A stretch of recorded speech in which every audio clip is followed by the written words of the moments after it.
Thank you for being here. We're ready, I think, Dr. Sandler. Welcome. Thank you for your time. Can you hear us well? Great. Thank you very much. So, well, good morning. Sorry? Go ahead. It's a beautiful day in Iowa, and we appreciate you inviting us to Nova Southeastern to talk about what matters to online students. I will tell you that Julie and I have worked really hard on this presentation, partly to get it down to about 30 minutes to allow some time for question and answers. Those of us who consult very regularly, if you've ever experienced a consultant, you know that we're not good at short. So we'll try to keep this focused and interesting for you and moving right along so that you can stay on your agenda. We're firm believers that you really need to understand what matters to your students in order to meet their needs. For students to be successful, for them to remain enrolled at your institution. Are we okay? No. Are we okay? Okay. Yes. The idea is to foster student success for all students, to understand what's important to them. If we understand what's important to them, we will be in a much better shape to be able to respond and meet their needs.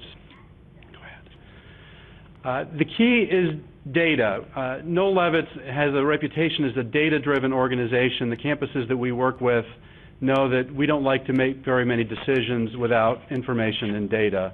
I've yet to be on a campus in 2 years full-time with Noel Levitz and 5 years as an associate consultant that had unlimited resources.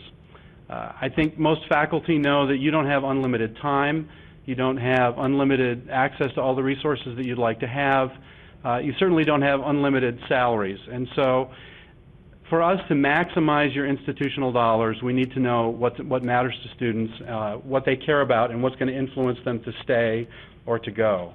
So data helps us do that. With the right data, we can improve the experience. There are some things that are important to our students. There are some things that are not. Julie's going to talk a fair bit about the priority survey for online learners.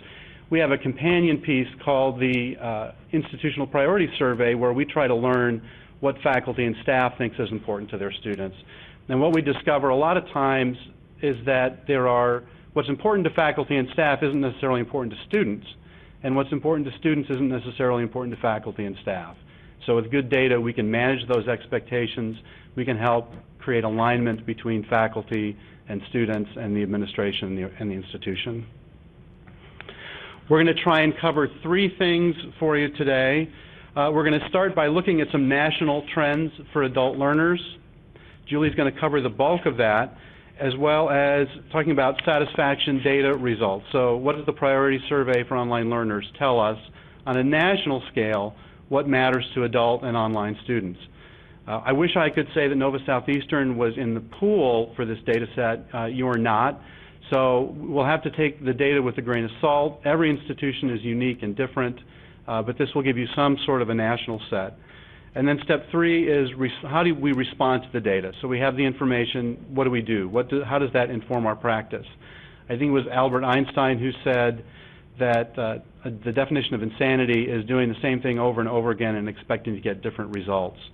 The key here is to take the data and the information we have, change practice so that we can improve the quality of our results and see more students remain enrolled and successful while they're at Nova Southeastern and beyond. With that, I will turn the presentation over for a moment to my colleague, Julie Bryant. Thank you, Lou. Good morning. It's a pleasure to be with you. I am Julie Bryant, and I'm Associate Vice President with Noel Levitz. My area of responsibility is the area of satisfaction priority assessment. So I'm responsible for client service and for managing the survey instruments that are available from Noel Levitz. We want to start this morning by covering a few national trends with you on adult and non-traditional learners. We know that adult learners are the largest and most rapidly growing segment of the U.S. post-secondary education. So this is definitely an up-and-coming market, an area that you want to continue to stay focused on and understanding what the priorities are of this particular group of students.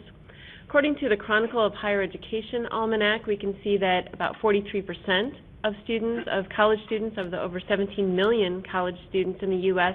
are 25 years of age or older. We also know that according to the College Board survey of adult learners, that adult students really have different profiles, motivations, and preferences than traditional students. So much of higher education has been focused on that traditional student market, that idea of the 19 to 24-year-old, those first-time college students that are just all about attending college. That's their focus.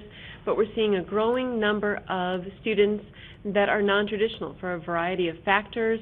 Primarily age is that way that we define them, but it's also other criteria in terms of working or family responsibilities or not dependent on their parents. Those are all definitions and ways that we can think about adult learners as well. We know that the typical adult student is white, 33, female, and working full-time. So that's what some of the trends are telling us. 30% are studying full-time, 70% are seeking degrees, and it's about a 50-50 split currently between those students that are enrolled in two-year community colleges as well as those that are enrolled at four-year private or public institutions. So, and we're also seeing adult students who may have had a four-year degree returning to community colleges in order to get a second degree or to get some more specific training for today's environment. Another interesting phenomenon, and I imagine you've seen this at NOVA, we're seeing it nationwide, is this phenomenon we call swirl, where students are attending multiple institutions before they ever earn enough credits to complete a degree. And as Julie mentioned, we're seeing increasing amounts of what we call reverse transfer, where students with credits from a four-year institution are returning to a two-year institution. Part of that is obviously the economy and the differential in price between our community colleges nationally and both our public and private four-year institutions.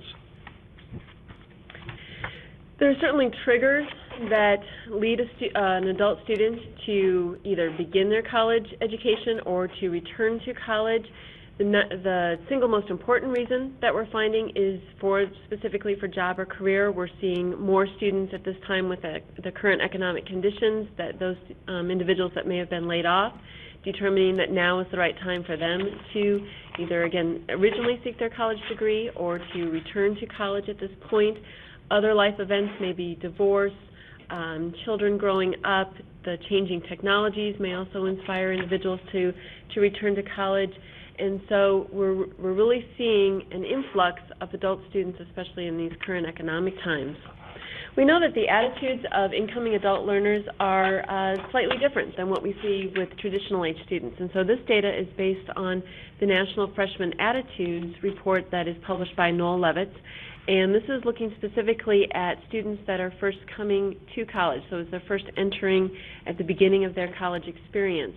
And we know that of adult learners, 77% are indicating that they will study hard even for courses they don't like, and that's compared with just 56% of traditional age students. So adult students really have a mindset and a preparedness that they know that there's going to be things that they don't like, and they're going to be able to really buckle down and work hard at those particular areas.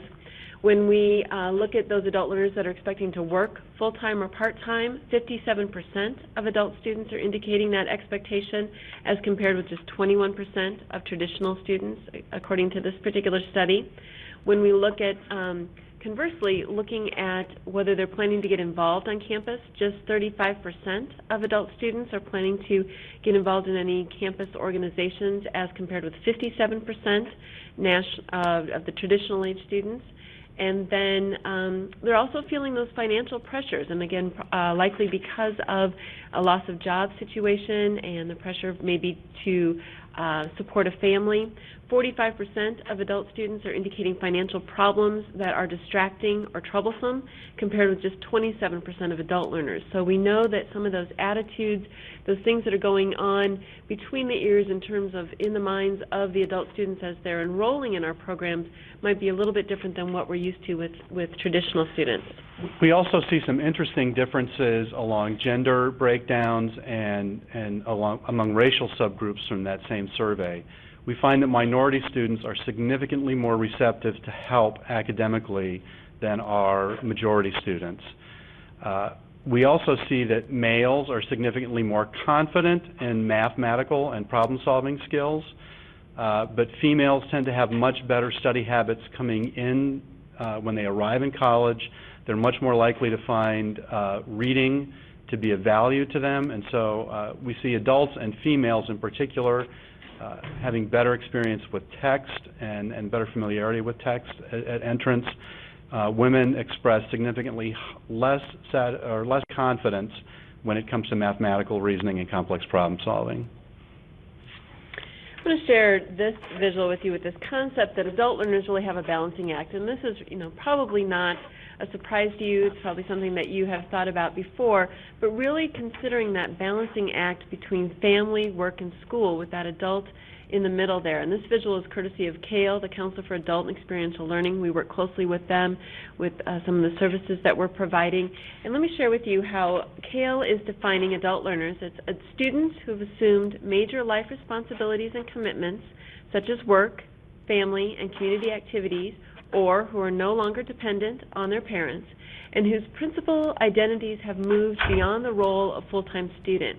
And I think that's really a key thought there. If your primary identity is not as a student, what is going to be most likely to give when the pressures become too great? So if you define yourself as the role that you have in your family, if you define yourself as what your job is, what your employment is, and oh, by the way, I'm also taking some classes through an online program, or I'm also taking some classes at the community college or through Southeastern, for example, but the pressures become too big and your family's demanding a lot from you, your work becomes more demanding, what's going to give? That thing that you don't define yourself as primarily, that might be school, that is what's going to lead students to drop out.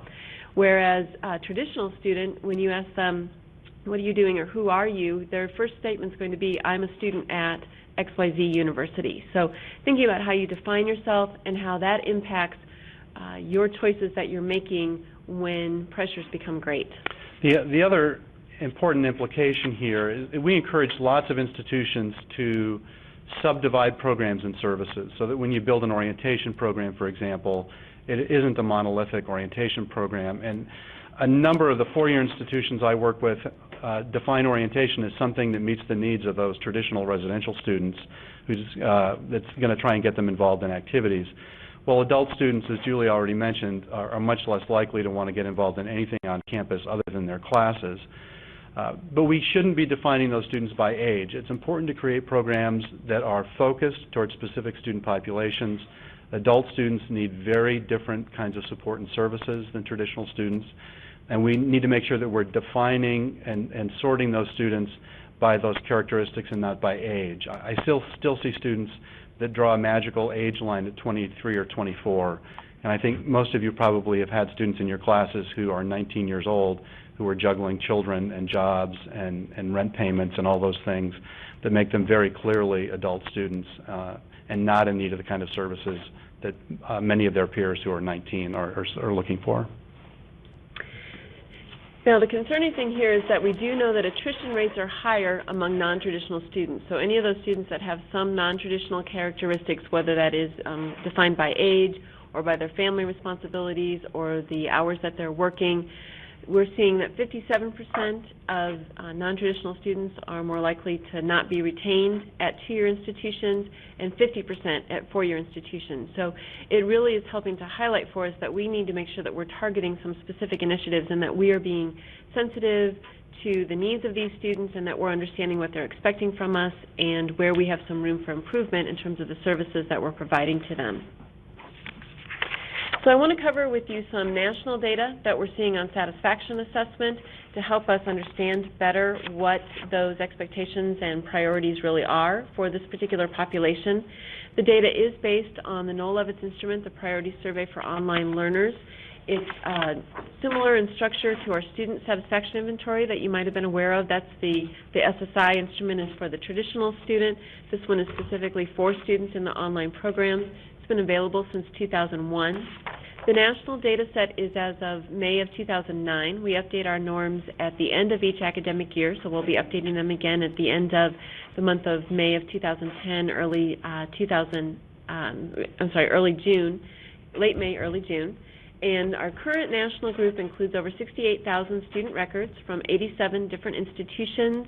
That includes a mix of both undergraduate students, make up about 46,000 portion of the group, and about 19,000 of the students are graduate students.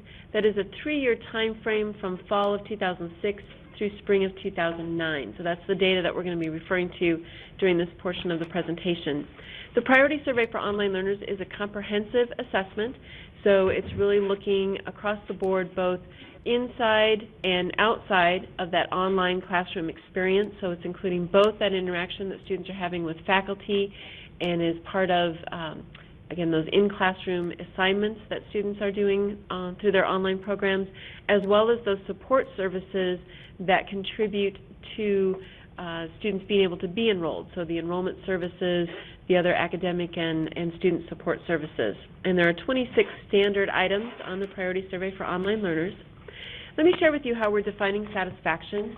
It's when expectations are met or exceeded by the student's perception of the campus reality. Now there's 2 key words there. One we underlined for you, so it's pretty obvious that perception is a key word. So keep in mind that all we can really measure is perception, and perception is reality. So sometimes we look at the data and we think, well, that's not the way it really is, or that's, that can't be true. But if our students perceive it to be that way, then that is their reality. And often we have to work to change those perceptions as well as looking for opportunities to actually change the reality. The other key word there is expectations. That's that idea of how important is it to our students. Is it really important to understand those expectations? Because if you're working to respond to areas of low satisfaction, but you're not paying attention to what's most important to students, then you run the risk of working in areas that really don't matter to students. So it's understanding first and foremost what truly matters to your students and then how satisfied they are within that context.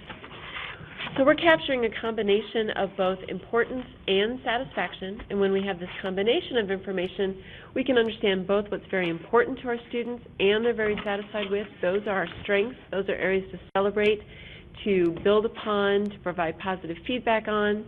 Those areas of challenge would be those things that are both very important to our students and they're very dissatisfied with. So those areas that they care about but have room for improvement, those are the areas that are our priority as an institution to be able to resolve and improve within our programs.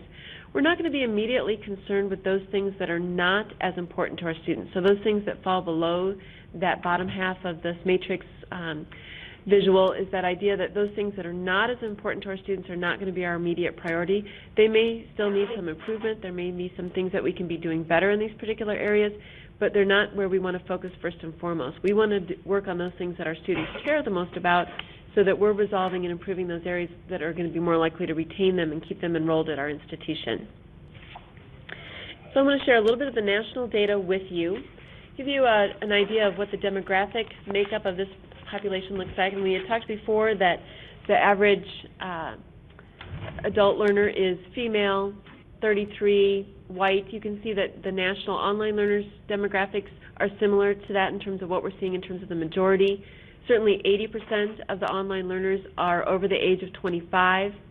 You can see the undergraduate and graduate level mix. I know that at Nova Southeastern you offer both undergraduate and graduate programs through your online program, so we do have a mix of students represented in both program areas there.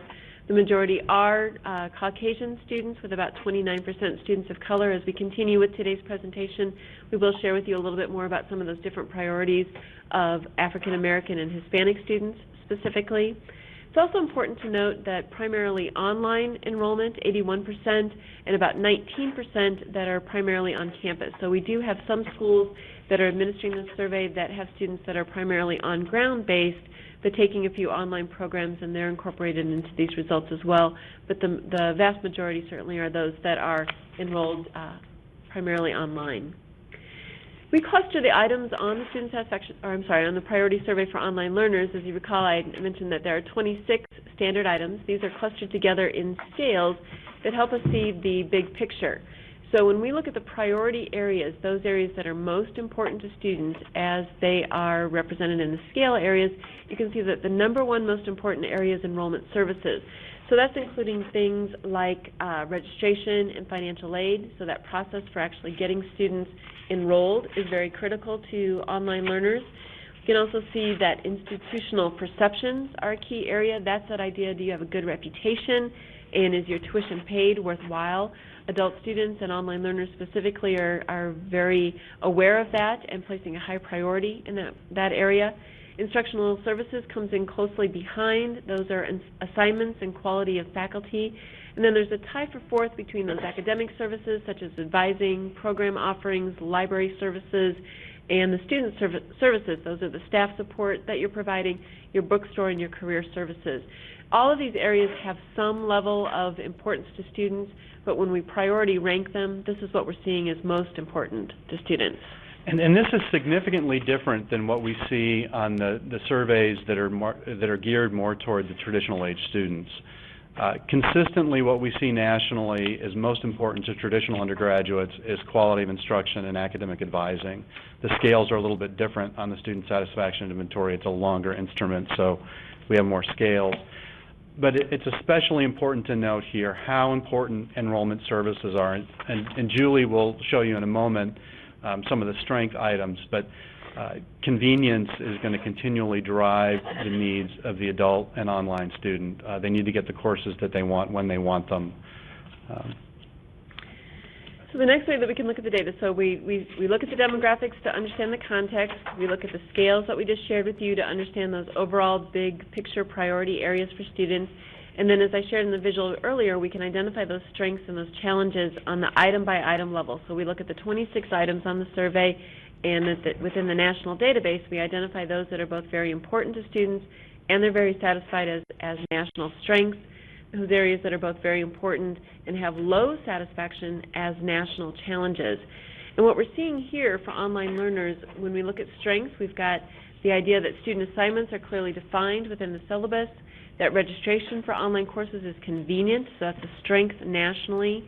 Instructional materials are appropriate for the program content, and the billing and payment procedures are convenient. So these are areas, again, of high priority, high expectation that nationally institutions are doing a good job performing in.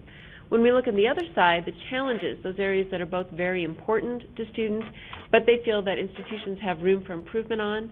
Nationally, we're seeing that expectation for the quality of instruction being excellent. I think there's still a perception within our country and kind of through a lot of programs that the quality of online instruction may not match what is the quality of instruction in the classroom experience. I think we have to work, again, remember this is a perception, not necessarily reality. So how do we work to resolve that particular perception, and how do we communicate with our students and help them to understand about the quality of instruction that we're delivering through the online programs?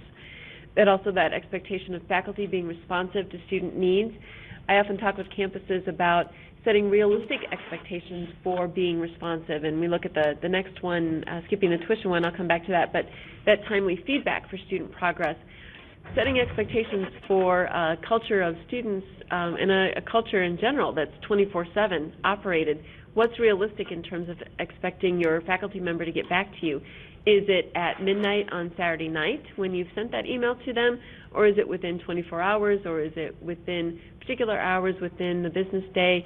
Setting whatever is realistic for your students within the faculty, and as an institution, what are you expecting from your faculty? And then communicating that appropriately to students so that they know what is realistic to expect from you. So it's not necessarily saying you have to be available 24/7, it's saying create realistic expectations. And I think one of the important, and I'm skipping ahead to something I should really save for the end of the presentation, but this is, part of it's about next steps. If we were to administer this at Nova Southeastern and see these same sort of challenges, we don't want to run around like Chicken Little and scream that the sky is falling, our quality of instruction is bad. The important next step is to start bringing some focus groups together and explore what students mean by quality of instruction is excellent. I was on one campus last year where they had a particular program or two that was causing them some significant headaches with quality of instruction. And when we sorted out the data by program, we discovered that overall, students were very satisfied with quality of instruction, but they had some particular programs they were frustrated with. So we don't want to jump to conclusions too quickly. We want to look at the data, then we want to look at the data with a little bit more detail, and then I strongly recommend institutions to start doing some focus groups and qualitative analysis to find out what students really mean when they respond in this way on the survey items. Great. The third one down there is tuition paid being a worthwhile investment, and this is an item of challenge that we're seeing pretty consistently, especially at four-year institutions, career proprietary schools. We also see tuition paid being a worthwhile investment as a key issue. It's really about communicating value. Are you communicating the value that you are delivering? Are you helping students to understand that the investment that they're making with their tuition dollars are going to lead them to something better career-wise? So they're feeling, remember, a lot of adult students, especially in those students involved in online programs, are feeling some of that economic pressure with having potentially lost a job, and before they're enrolled, they're feeling the pressure to maintain their standard of living, to support their families potentially. So as they're making those tuition investments, they need to understand that the quality of what you're delivering to them is worthwhile and that they're going to benefit from it in the long run. So again, looking for ways to communicate that message to your students while they're enrolled with you so that they're feeling good about when it comes time to write those tuition checks or to coordinate that with you, that they're feeling good about that. We talked about the faculty providing timely feedback, looking for sufficient opportunities within the programs of study, making sure that that's appropriate across the variety of programs that you're offering. Students are looking constantly for having a variety of programs that are available to them through those online environments, so continuing to gauge that appropriately, and again, setting realistic expectations for what you can deliver. It doesn't mean you need to have every program imaginable, but figuring out what you want to target for your particular population and the students that you're serving, and what you can best support with the faculty that you have available, delivering the programs that are appropriate for your particular university. And then looking for ways to respond quickly to requests for information, looking for the variety of methods that you can respond to students, and setting those realistic expectations for what is termed quickly. So those are some ideas in terms of what online programs nationally are seeing as strengths and what nationally campuses are looking for improvements. Again, if you had data that was specific to Nova Southeastern, you'd be able to see your specific strengths and your specific challenges, and then would be able to respond appropriately based on the information that's from your students directly. We can look at overall satisfaction. There's a summary item on the end of the priority survey for online learners that students indicate their overall level of satisfaction with their program. We're looking at those students that are saying that they are satisfied or very satisfied, and we see 72% of online learners indicating that they are satisfied or very satisfied with their experience. And that's running ahead of what we're seeing at among traditional students at four-year and two-year institutions. So we definitely see some positives. I would caution you, though, here, one of my observations is that if adult students or non-traditional students are not satisfied with their experience, then they're probably not still enrolled, because they don't have time to be messing around with something that they're not satisfied with. So they tend to feel pretty good about their experiences and tend to have some realistic context with which to judge you in. But we are seeing some good numbers among overall levels of satisfaction. Now, Lou mentioned this earlier, that idea that you can see the data a little bit more clearly when you slice the data by some of the demographic variables. It helps you to understand better what might be happening within particular subgroups of your population. We've got a few populations that we've sliced here for you as a reference, still using those overall satisfaction level numbers. So we can see those students that are enrolled primarily online versus those that are primarily on campus. Those in just online programs are more satisfied than those students that might be sharing their perceptions from a mix of their on-ground experiences. When we look at undergraduate students, about 71% of those are indicating that they're satisfied or very satisfied, as compared with 75% of graduate level students. So by the time you get to the graduate level, students tend to indicate some higher levels of satisfaction. Females tend to be more satisfied than males. We've seen that throughout traditional learners as well, and with on-ground programs in addition. So female students tend to be more satisfied. So when you have populations that are higher with females, you're more likely to see higher satisfaction scores. And then when we look at the breakout based on ethnicity and race, we can see that actually here we see African Americans indicating 78% are satisfied or very satisfied with their online program, as compared with 72% of Caucasians and 74% of Hispanics.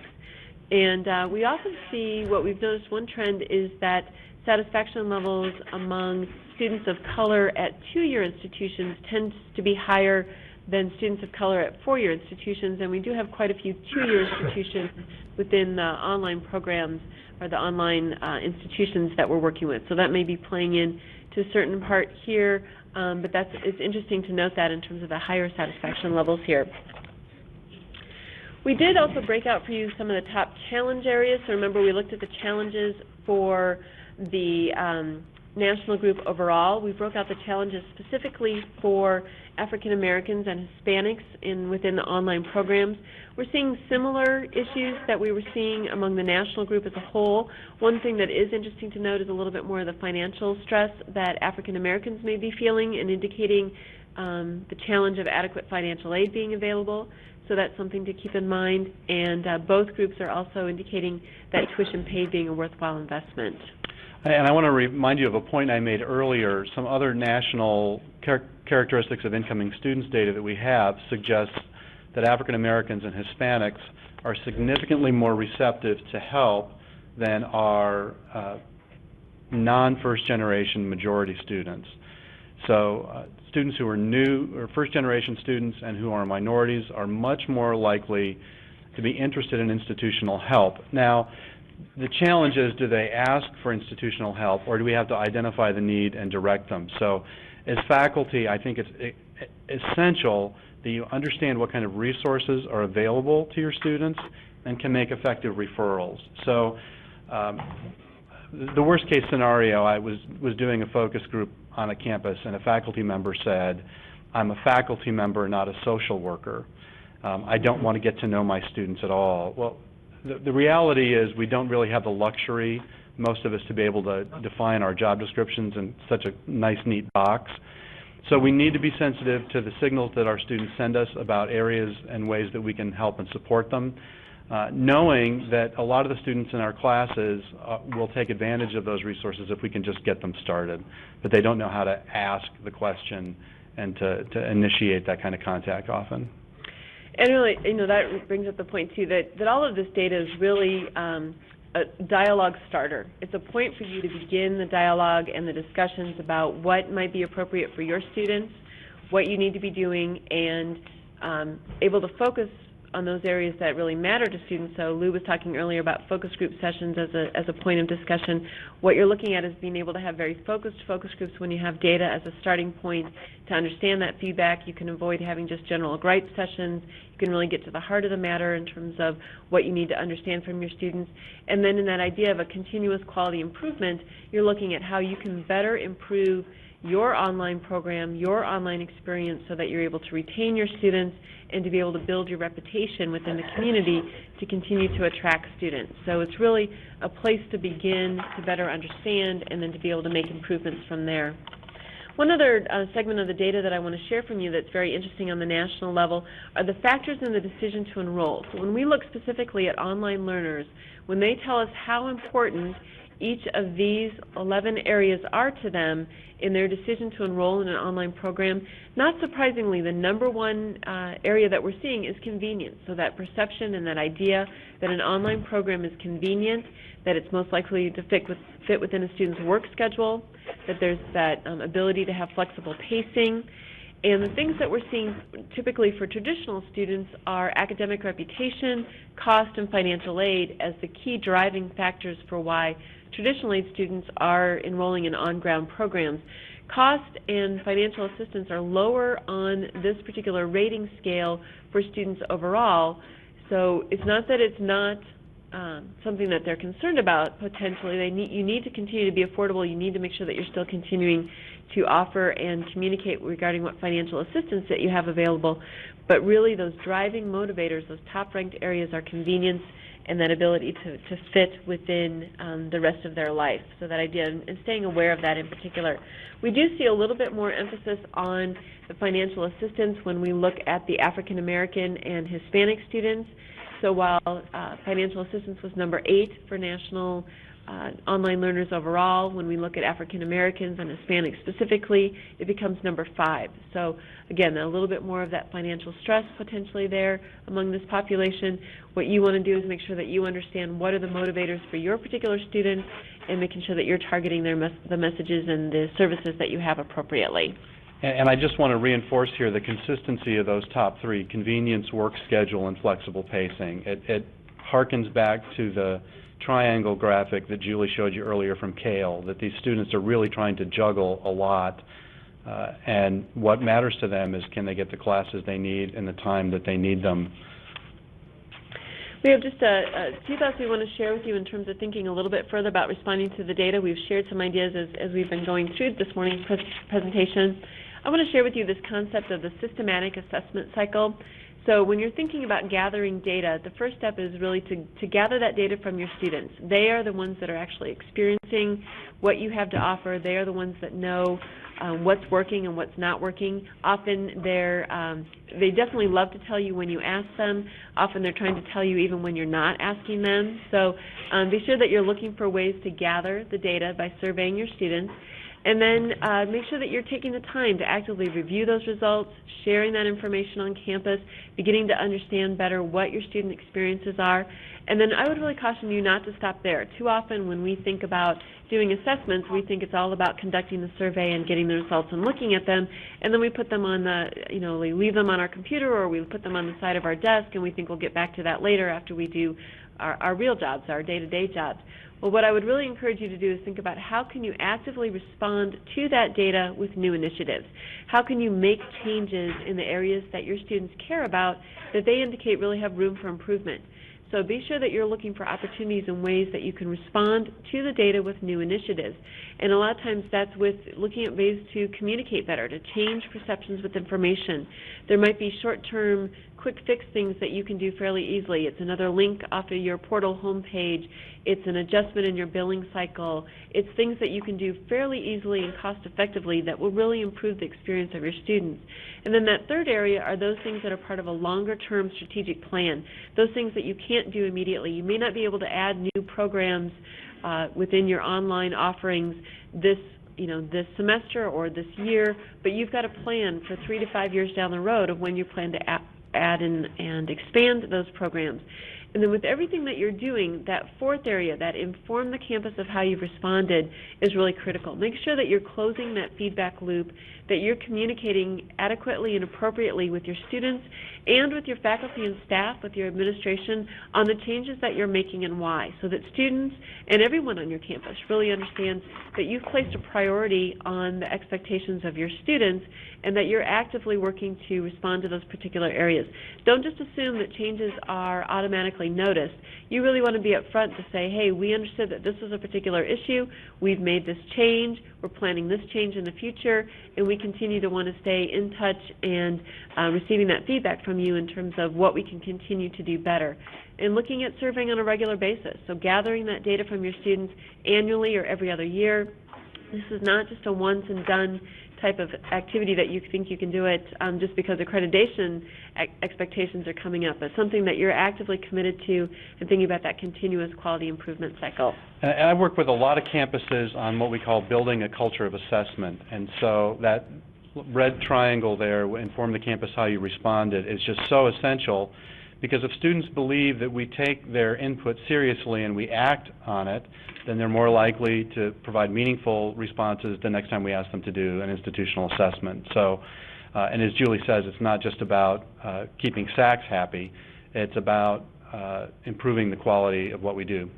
So, I want to talk very briefly here as we come to the end of our presentation about the importance of taking action. It's essential that we learn from these assessments, that we continue to dig deeper into the data and to do focus groups as we've talked about already, but then that we do something to change our practice. I want to talk about that on two levels. The first is the institutional level. I understand you're a faculty group and you may not have control over the entire institution, but one of the things that we noticed on some of the survey data is that a lot of the strengths are administratively based. So our institutions that are delivering online programs have done a pretty good job of creating registration systems, billing systems, online support services that our students are viewing as strengths. So what are the items that we see in this sort of data where the institution needs to make a response, where we need institution-level organization, committees, task forces, and often resources to improve the experience for our students, if that's customizing programs or continuing to add bandwidth capabilities. So institutional change, oftentimes faculty can help drive that, depends on the nature of shared governance at your institution, but the more that faculty can be engaged in that process, the more likely you are to see significant changes at the institutional level. The other area is especially key for you, and it's the reason that you're together today. How can you improve the quality of your work as a faculty member?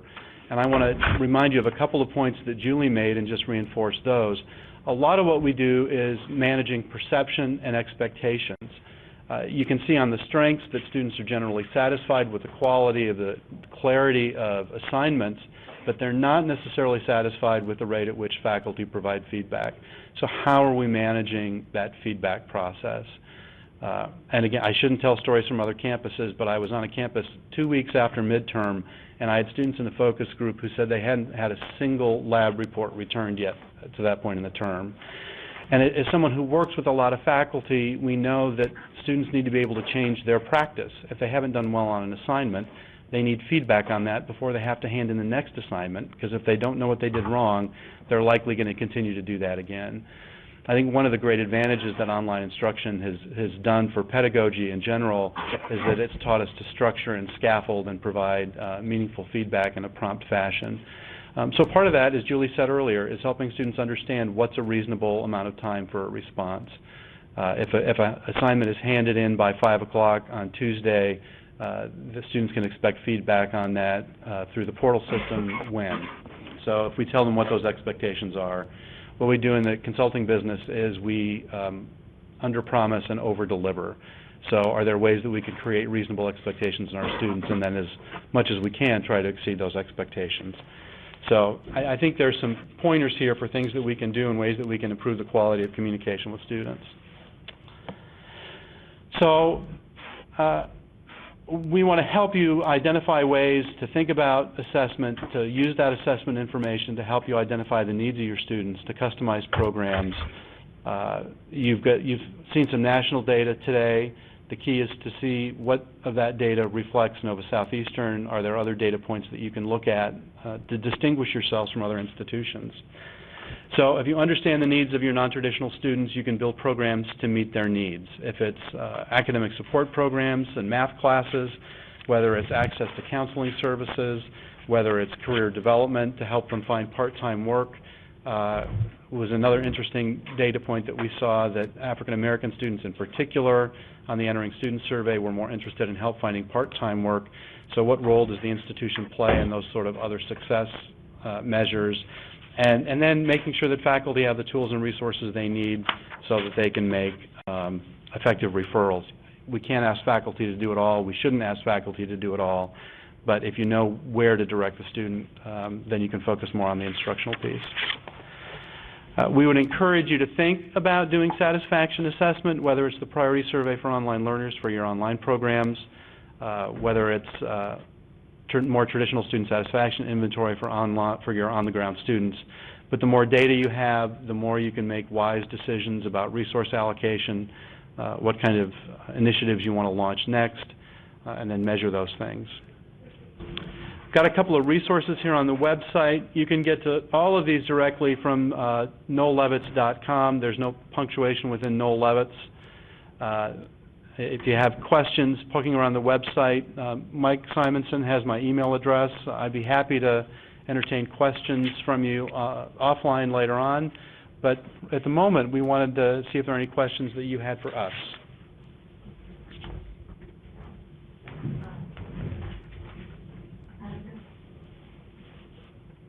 Where's what? Do you have any questions? I'm not sure. Can we see you now? Can you push your, so we see what you look like? Oh, you haven't seen us at all? We were smiling at the camera the whole time. Sorry, we saw the presentation. Can you see us? We can't see you. We can't see you either. Okay, we can see us now. Okay, what do we want to do? We want to see you. And you see us. The audience camera. The audience camera? No, they have to do it. Oh, they have to do it. They have to press camera too. Do F8. That's not this Or kind. and show, see what happens. So they have Can they this? make questions? Do they have this? No, they have a remote control. Because if they have this, they have to press camera too. No, they just have graphic because I see Maybe you have to, Just press graphic on your remote control. Press graphic. press graphic. Yeah. I don't have a graphic button. We were able, what if they close their PowerPoint? What do you do? There, okay. Now, do you see us? Yeah? Persistence. We can't see you. Oh, wait, Yeah, we we can see can. you over We there. can see Okay, you. okay. Thank you so much. I think we can start the questioning cycle. Any questions? Gabriela, you have a question? Yes, hi. You are standing up, maybe? I will stand up. In your slide of factors in a decision to enroll, there is one area that says program requirements in the chart, and it's 4 points for program requirements. Could you elaborate on that? Could you explain what that means? That's in the slide that says factors in decision to enroll. Oh, the factors to enroll, program Oh, requirements. sure.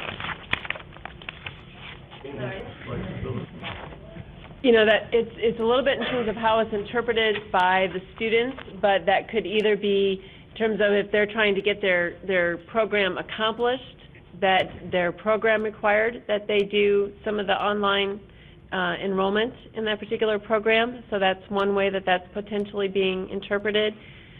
What does it mean to you in terms of when you look at that item?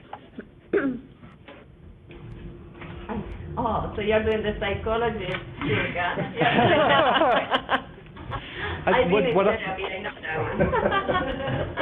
Well, I was thinking, you know, when I think about my class, I think about what are the requirements that may have my students making a decision against enrolling in the class or not.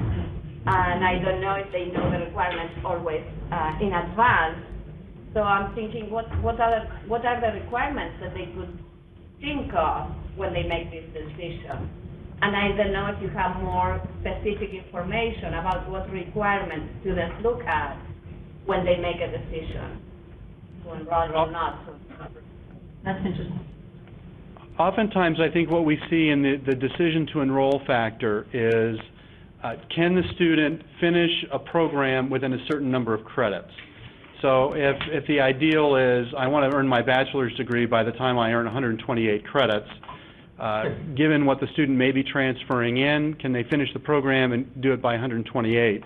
Given swirl and the in and out enrollment patterns that a lot of students have, sometimes it's, can I finish it before my federal financial aid dollars run out at 180 credits? So a lot of times program requirements relate to how many classes do I have to take so that I can finish the degree. One of the things that I've seen is institutions that have more manageable majors in terms of the size of the program and a more manageable general education curriculum are better able to attract students and see students finish in a timely fashion. Schools that have 60 credit general education requirements struggle to attract transfer students, especially if they don't have transfer-friendly articulation agreements. So I think a lot of that has to do with, given what I've already done, can I finish this program in a timely fashion? It ties very much back to the convenience, the work schedule, and the flexible pacing. I see all four of those as part of the same coin. Trying to accomplish that goal within a set period of time with a set amount of dollars. So that kind of, you know, making sure that they can afford to get it accomplished and really striving to accomplish that goal. Thank you. We have another question, Mike? Mike Simonson, question about your comments, how non-traditional students define themselves and how they don't necessarily define themselves as students. My question is, should we try to change how they define themselves so they define themselves as students?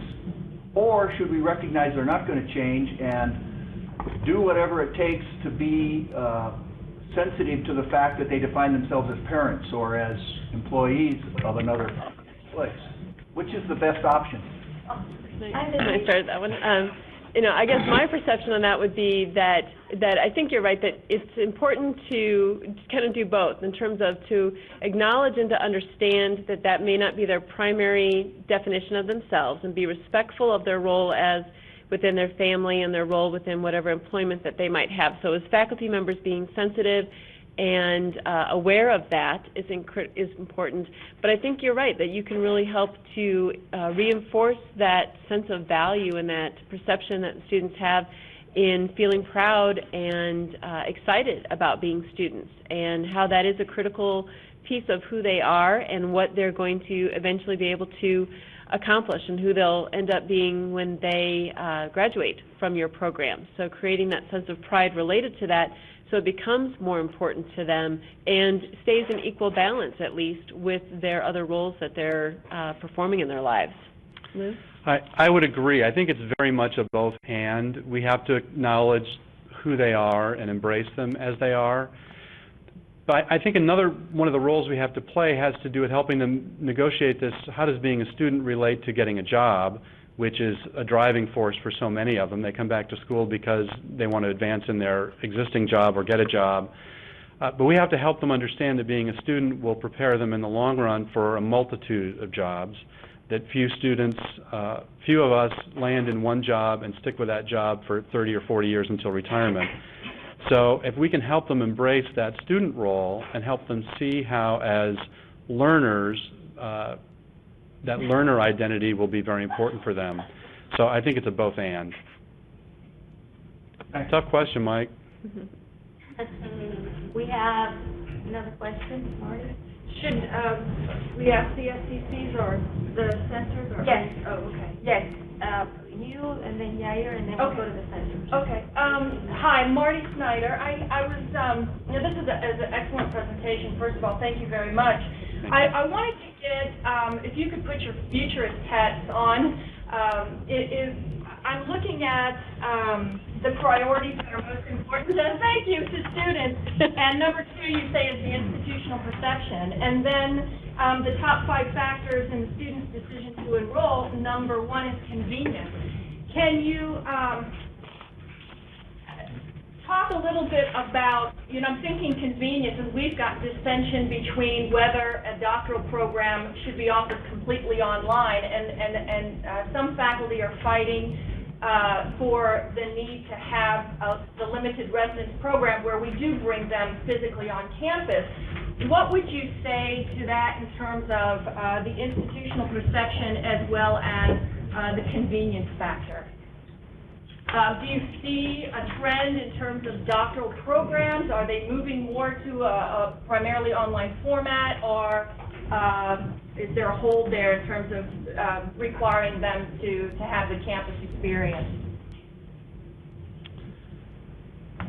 My futurist hat says we have to find a way to balance faculty expectation and demands for rigor and collaboration, which we can do online as well as we can do face-to-face, with enrollment management demands to bring in students, to fill cohorts, and the institutions that create additional flexibility and convenience will be at a competitive advantage in the marketplace.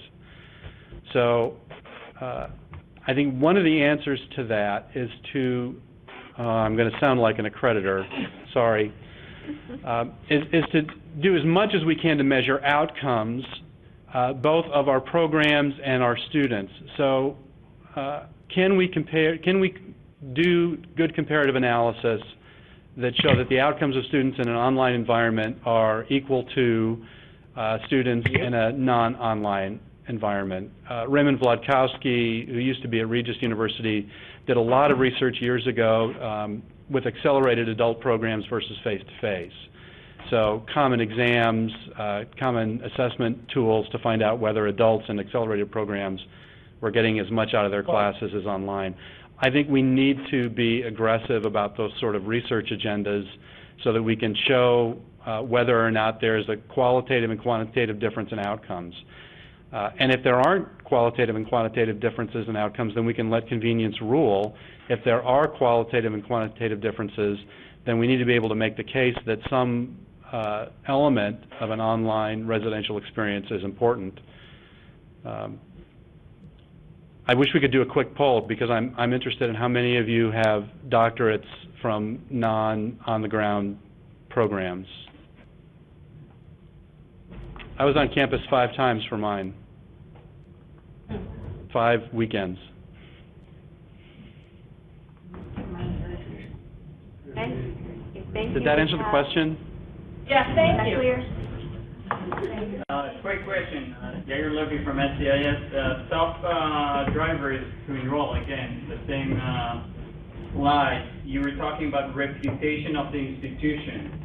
Can you elaborate a little bit more about that? Because obviously we all know that different schools within the institutions, different programs within the institutions have different reputations.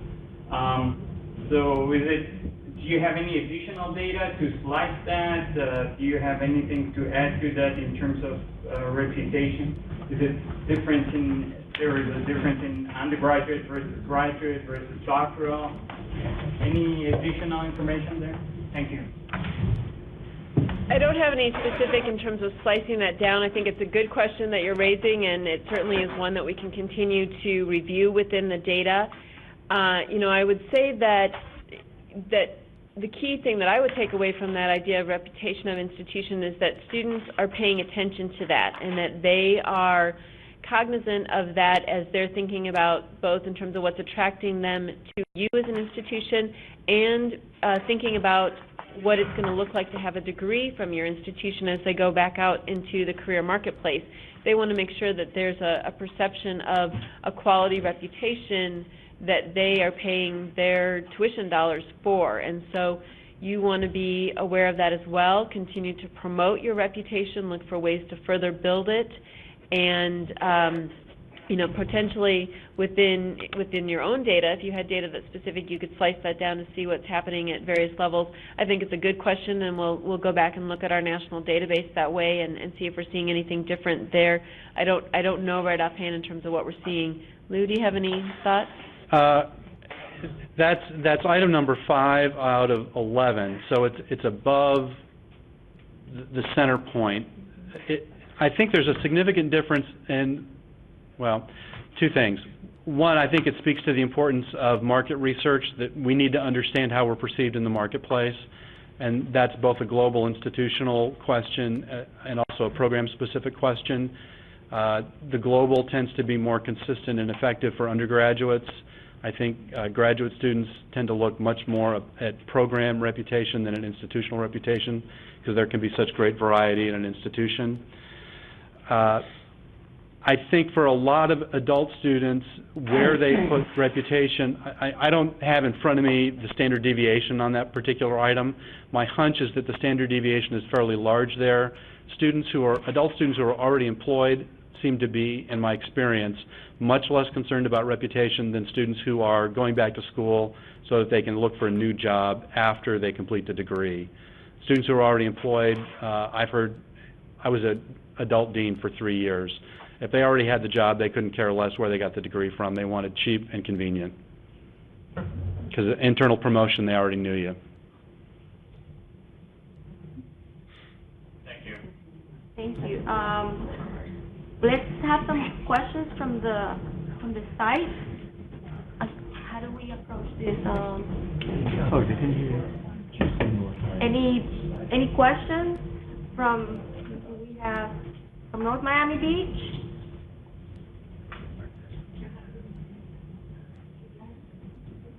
No, from the other side, Orlando.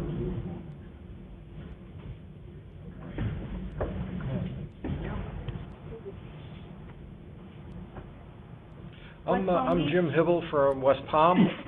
Okay, hi. And I'm interested in all of the questions that have been asked so far. You also were talking about the idea of doing more qualitative inquiry to understand what it is that students mean by their identity and what they mean by their expectations. Is that also true for faculty in terms of what they mean by their expectations for students? My thinking is that a lot of our students at SHSS are doctoral students, and many of their identities are multiple in the way that you describe them, but faculty, I think, especially of doctoral students, have the expectation that students will primarily be students and will set aside some of their other activities. Do we know more about what faculty and students mean at the doctoral level by their identities? You know, I'm not sure that we do, but I think your point is exactly right on, that it's important to visit with faculty members as well and to share the data with them and to get their perceptions and their feedback and to get them involved in the problem solving, and also to help improve that awareness and understanding between faculty members and students in terms of what those priorities are. So I think it's really an opportunity to discuss further to better understand some of these key issues. Lou, do you have thoughts? Yeah, my primary area of work at Noel Levitz is as a retention consultant, and I can tell you that the most effective retention programs have highly engaged and participant faculty. And the campuses that I work with where I can't get access to the Vice President for Academic Affairs, we aren't generally very successful. So the involvement and the engagement of the faculty is essential. Part of it goes back to that. I've been giving Julie a hard time because if you remember that 4-triangle graphic about survey your students, review the results, it's one of the favorite things that I do. We have to share that data with the faculty so that those of you who are in the trenches working with the students know what the perceptions of your students are. And then we need to engage the faculty in the development of the solutions to respond to the problems we identify.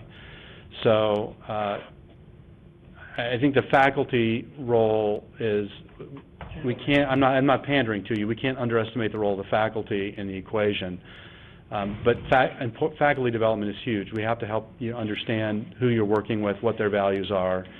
And you as faculty are the key representatives to the students. I mean, the students, the majority of time, are having their interaction with you as faculty members. So you are the voice of the institution for them. And so, you know, making sure that that message is appropriate and consistent and that it's a dialogue, it's a two-way street is really critical.